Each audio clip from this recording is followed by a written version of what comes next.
سوال یہ کہ what is the difference between the following two categories of ایمان اور which one do you think is more it turns out to be more strong or کنوکشنل؟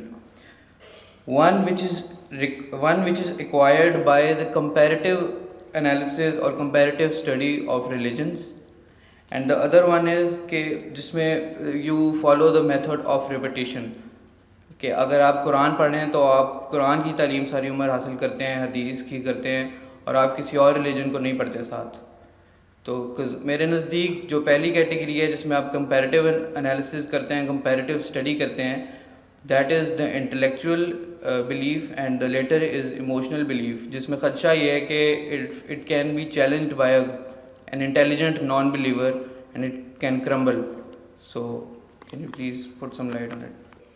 دیکھیے، دو چیزیں کی جو کیٹیگریز آپ نے بنا دی ہیں، کمپیریٹیو اسٹڈی خود مفید ہے، فائدہ مند ہے، اور اس سے یہ ہے کہ آپ کو اسلام کے اوپر زیادہ اعتماد پیدا ہو جائے گا کہ واقعی اسلام صحیح نظام ہے، اس نے اس میں یہ کیا ہے، یہ کیا ہے، یہ کیا ہے.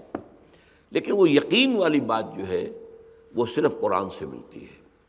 قرآن کو پڑھنا اور خوب پڑھنا، بار بار پڑھنا، تلاوت کرتے رہنا، وہ یقین جو ہے، قلبی یقین، وہ اس سے حاصل ہوتا ہے.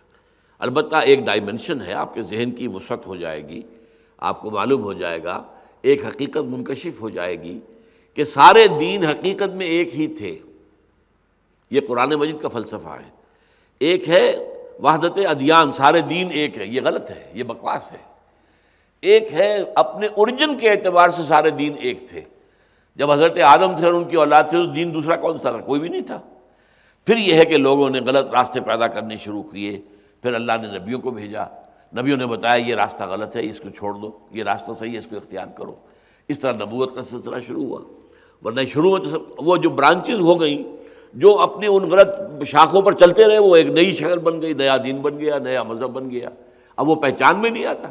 ورنہ یہ سب کے سب اسی سے برانچنگ ہے، اسی سے، کیونکہ ابتدا میں تو ایک ہی دین تھا، کان الناس امۃ واحدۃ، تمام انسان ایک ہی امت تھے. لیکن یہ کہ اس کے بعد رفتہ رفتہ ان میں تقسیم ہوتی گئی. تو اس حوالے سے جیسے ذاکر نائک اب کر رہے ہیں کہ ہندو اسکرپچرز جو ہیں ان کو پڑھ کر وہ بتا رہے ہیں لوگوں کو کہ دیکھو ان میں تو توحید ہے، ان میں تو کہیں بت پرستی کا ذکر ہی نہیں ہے، ان میں تو حضور کے بارے میں پیشن گوئیاں بھی موجود ہیں. تو ان چیزوں سے یہ کہ ایک سپورٹ آپ کو مل جائے گی. لیکن ایک ہے ایسا ہے، یہ ذرا فرق ہے. ایک ہے ایسا ہونا چاہیے، یہ عقلی تقاضا، ایسا ہونا چاہیے. ایک یہ میں مثال دیا کرتا ہوں کہ فرض کیجئے آپ سے 100 آدمی کہتے ہیں چینی میٹھی ہوتی ہے، چینی میٹھی ہوتی ہے، چینی میٹھی ہوتی ہے. آپ نے کبھی چکھی نہیں، تو آپ کیا کہیں گے؟ ہاں بھائی میٹھی ہوگی. جب اتنے لوگ کہہ رہے ہیں تو آخر وہ مجھ سے جھوٹ کیوں کہیں گے؟ یقیناً اس میں سچائی ہوگی کہیں گے. جب آپ چکھ لیں گے تو آپ کہیں ہے، یہ تو میٹھی ہے. یہ ہوگی اور ہے میں جو فرق ہے، یہی آپ کے ان دونوں راستوں کے درمیان فرق ہے.